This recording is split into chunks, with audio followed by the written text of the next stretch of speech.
అందుకే నమస్తే, నేను మీ Pavan. Welcome to our channel. Gudivada Amarnath చేసిన వ్యాఖ్యలు వైఎస్ఆర్సీపీ పార్టీలో పెద్ద దుమారమే రేపుతా ఉంది. అసలు ఏం జరిగింది గిటని చెప్పంటారా?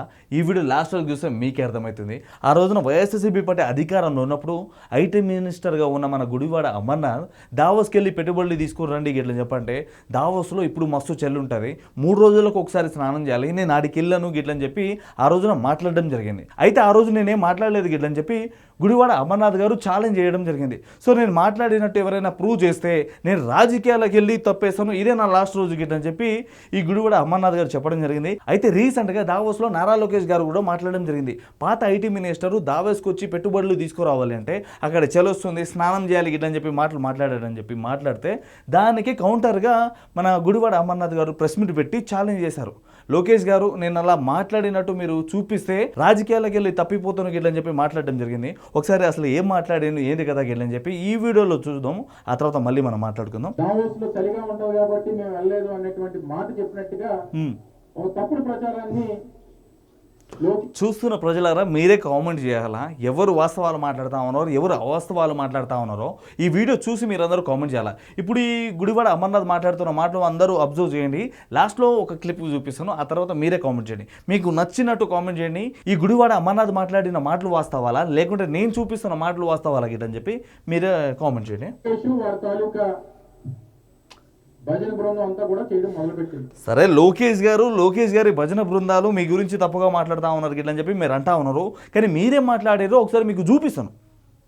అమర్నాథ్ గారు మీ అందరికీ చూపిస్తాను. మీ వైసీపీ పార్టీ వాళ్ళు కూడా ఈ వీడియోకి కామెంట్ చేయాలా, మీరు వాస్తవాలు మాట్లాడుతూ ఉన్నారా లేకుంటే ఈ కూటమి పార్టీకి సంబంధించిన వాళ్ళు వాస్తవాలు మాట్లాడుతున్నారా మీ అందరికీ అర్థమవుతుంది. నేను ఈరోజు ఛాలెంజ్ చేస్తాను, చెయ్యి. లోకేష్ వస్తాడో లేకపోతే వాళ్ళకి మిత్ర బృందం వస్తుందో లేకపోతే వారు చెప్పినటువంటి వారు వస్తారో, నేను దావోస్ వెళ్ళినప్పుడు అక్కడ చలిగా ఉంటది కాబట్టి నేను వెళ్ళట్లేదు అనేటువంటి మాట ఎక్కడన్నా అని ఉంటే, ఎందుకంటే మీరు అందరూ ఆ రోజు ఉన్నారు నా పత్రికా సమావేశం. సరే, అదే మీడియా ముందు మీరు చాలా మాటలు మాట్లాడారు. పవన్ కళ్యాణ్ ఒక సైడ్, ఇంకో సైడ్ నేను ఉంటాను, ఎవరి సైడ్ ఎక్కువ జనాలు వస్తారో ఇట్లని చెప్పి ఆ రోజున మాట్లాడడం జరిగింది. చికెన్ మసాలాల గురించి మాట్లాడడం జరిగింది, పానీపూరీల గురించి మాట్లాడడం జరిగింది, ఫిష్ మార్కెట్ల గురించి మాట్లాడడం జరిగింది, ఇంకా ఈ మసాలాల గురించి మాట్లాడడం జరిగింది. అంతకు మించి ఏ రోజైనా మీరు కంపెనీలు తీసుకొచ్చిరా, ఏ రోజైనా ఆంధ్ర రాష్ట్రానికి పెట్టుబడులు తీసుకొచ్చిరా, వీటి గురించి ఏ రోజు మాట్లాడాల. పవన్ కళ్యాణ్ ఎన్ని పెళ్లిళ్ళు చేసుకుంటూ నారా లోకేష్ గారిని పప్పు గిట్లని చెప్పి మాట్లాడడం జరిగింది. చంద్రబాబు గారిని అయితే మీరు ఎంత గలీజ్గా మాట్లాడారు, ఒక్కొక్కటి బయటికి తీస్తాను. ఇక్కడ ఉన్నటువంటి వారు చాలా మంది ఉన్నారు, ఎక్కడన్నా అనున్నట్టు చూపిస్తే రాజకీయాల నుంచి మానేస్తాను. సరే, గుడివాడ అమర్నాథ్ గారు ఈ మాట మీదనే ఉండాలి, మీరు ఈ మాట మీదనే ఉండాలి. మీరు వైసీపీ పార్టీని రాజీనామా చేసే రోజు దగ్గరికి వచ్చేసింది, వైసీపీ పార్టీ నుంచి వెళ్ళిపోయే రోజు దగ్గరికి వచ్చేసింది. అంటే ఈ వైసీపీ పార్టీ వాళ్ళకు కూడా కొంచెం మంచి రోజులు వచ్చింది. అంటే ఇట్లాంటి వాళ్ళు అందరూ వైసీపీ పార్టీలో ఉంటే రోజు రోజుకి జగన్మోహన్ రెడ్డి గారి గ్రాఫ్ దిగిపోతూ ఉందండి. ఆ అంబటి రాంబాబు లాంటి వాళ్ళు ఏమో గ్రాఫ్ పెంచడానికి ప్రయత్నిస్తూ ఉంటే ఇట్లాంటి వాళ్ళు ఆ రోజున మాట్లాడింది. సరే, నేను ఏదో మాట్లాడేసినాను, ఆ రోజు ఐటీ మినిస్టర్గా ఉన్నాను, నిజంగా దావోస్కి వెళ్తే అక్కడ చెల్లేస్తూ ఉంది, ఆడికి వెళ్తే నాకు స్నానం చే బుద్ధి అయితే లేదు గిట్లని చెప్పి ఆ రోజున ఈయనే మాట్లాడాను. ఇప్పుడు ఈయన అదే ఛాలెంజ్ చేస్తూ ఉన్నాడు. అంటే ఆ వీడియో దొరకనట్టు, ఆ వీడియో అసలు ఎక్కడా లేనట్టే అనుకుంటా ఉన్నాడేమో పాపం బిడ్డ. కానీ భద్రంగా దాచిపెట్టుకున్నారు, అందరూ భద్రంగా దాచిపెట్టుకున్నారు. ఇక్కడే ఈ గుడివాడ అమర్నాథ్ దొరికిపోయినాం, దొంగలాగా దొరికిపోయినాం. ఎట్లా మాట్లాడతాడు, ఇప్పుడే కోడి గుడ్డు పెట్టింది, ఇంకా పొదగాలి, రాష్ట్రం ఇంకా పెరుగుతుంది, రాష్ట్రం ఇంకా ఎదుగుతుంది గిట్లని చెప్పి దొంగ మాటలు మాట్లాడింది. ఈయన ఇప్పుడు మాట్లాడుతూ ఉన్నాడు. ఛాలెంజ్, నేను 40 సంవత్సరాలు వయసు, నాకు ఇంకో 20-25 సంవత్సరాలు రాజకీయం చేసేటువంటి అవకాశం ఉంది. 5 సంవత్సరాలే కదాను అన్న, 5 సంవత్సరాలేనా? 5 సంవత్సరాలకు మించి మీరు ఎక్కువ పరిపాలన చేయాల. నీ రాజకీయ జీవితం గురించి ఎందుకండి, మీరు మాట్లాడిన మాటల మీద మీరు నిలబడతాకి ఇట్లని చెప్పారనుకుంటే మీకు ఒక వీడియో చూపిస్తాను. ఆ తర్వాత నేను ఏదో కోపంలో మాట్లాడేసినాను, నా వెనకాల నుండి నన్ను ఎవరో మాట్లాడించేశారు గిట్లని చెప్పి తప్పుడు మాటలు మాట్లాడిననుకో, ఇంకా నెక్స్ట్ టైము మీరు ఇంకా కనిపించరు, అసలు కనిపించరు. ఒకసారి మీకు చూపించాలా మీరు మాట్లాడిన మాటలు. అది దావోస్కి వెళ్ళినప్పుడు మీరు ఏ విధంగా అయితే మాట్లాడారో ఆ మాటలన్నీ చూపించాలా, ఒకసారి చూపిస్తాను చూడండి. అంతా ఈ వీడియోకి మాత్రం ఖచ్చితంగా వైఎస్ఆర్సీపీ పార్టీ వాళ్ళు ఖచ్చితంగా కామెంట్ చేయాలి.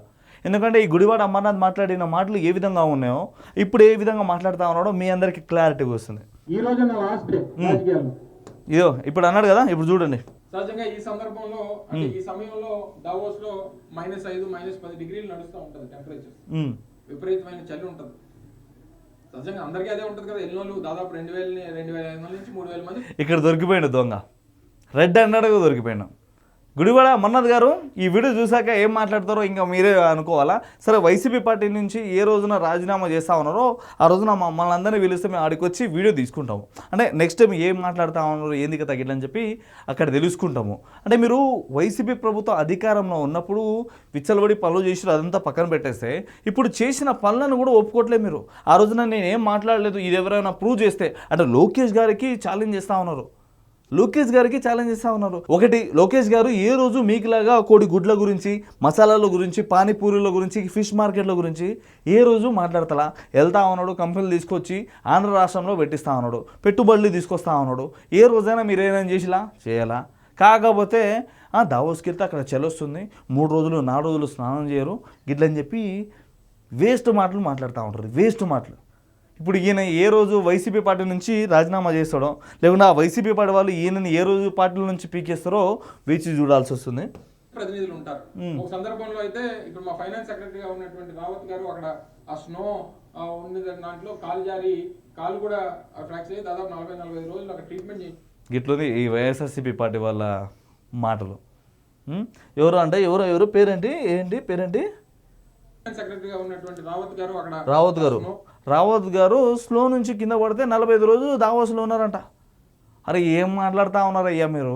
పెట్టుబడులు తీసుకుంటారండి స్వామికి ఇట్లని చెప్పంటే పెట్టుబడులు తీసుకురానికి రాలా. పానీపూరీల గురించి, కోడిగుడ్ల గురించి, మసాలాల గురించి, ఫిష్ మార్కెట్ల గురించి, ఏంది కందిపప్పు గురించి, మినపప్పు గురించి ఏంది మాటలు? సో ఏదేమైనా సరే ఇందాకడికి వెళ్ళి కంట్రోల్ చేసుకొని మాట్లాడుతూ ఉన్నాను. ఈ కోడిగుడ్డు అమర్నాథ్ వైసీపీ పార్టీని ఏ రోజు రాజీనామా చేస్తూ ఉన్నాడో ఇప్పుడు తెలవాలా.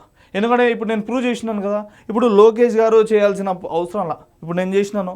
మీరు ఆ రోజున దావోస్ గురించి మాట్లాడిన మాటలు మీ అందరికి వినిపించినాను, చూపించినాను. ఇప్పుడు ఈ గుడివాడ అమర్నాథ్ పార్టీ ఎప్పుడు వదిలేసి వెళ్ళిపోతా ఉన్నాడో మీ అందరూ కామెంట్ చేయాలా. ఈ వీడియో కూడా ఈ గుడివాడ అమర్నాథ్కి షేర్ చేయండి. అంటే నాకు కూడా తెలవాలి కదా మీరు ఎప్పుడు పార్టీ వదిలేసి వెళ్ళిపోతా ఉన్నారు. అంటే మీరు చెప్పిన మాటలు క్షమాపణ చెప్పాలి గిట్లని చెప్పతా ఉన్నాడు ఈయన నారా లోకేష్ గారు. మీరు ఒకవేళ ప్రూవ్ చేయకపోతే క్షమాపణ చెప్పాలి గిట్లని చెప్పి ఇప్పుడు మీరు క్షమాపణ చెప్తారా, లేకుంటే వైఎస్ఆర్సీపీ పార్టీని వదిలేసి వెళ్ళిపోతారా, రాజకీయాల నుంచి దూరం అయిపోతారా, ఇంకా మీరే డిసైడ్ చేసుకోండి. సో ఇదండి ఈ వీడియో గిట్ల మీకు ఎట్లా అనిపించిందో కామెంట్ రూపంలో మీ అభిప్రాయాన్ని తెలియజేయండి. సబ్స్క్రైబ్ చేయడం మాత్రం అసలు మర్చిపోకండి. Thank you.